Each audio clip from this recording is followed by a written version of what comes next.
कैसे के करबू गौरा शिव से बियाहवा पागल गे गल बोले नाथ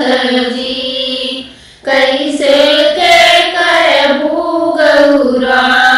शिव से बियाहवा पागल गे गल बोले नाथ जी उनके तहसीर पे गौरा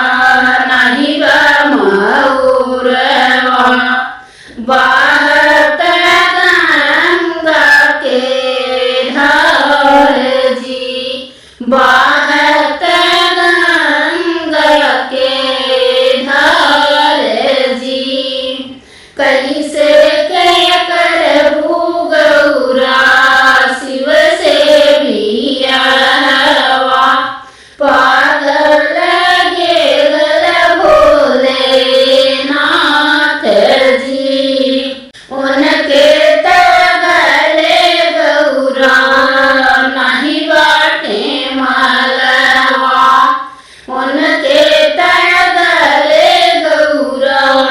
नहीं बाटे मालवा गले में सारा पवई के हार जी गले में मुंड के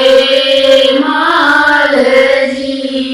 कैसे के करबू गौरा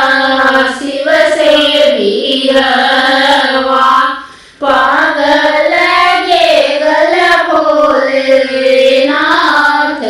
जी उनके तनाही गौरा बाटे जोड़ा से जामा उनके तनाही गौरा जोड़ा से जामा बाघंबर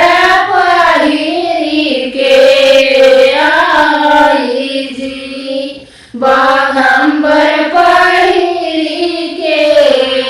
आई जी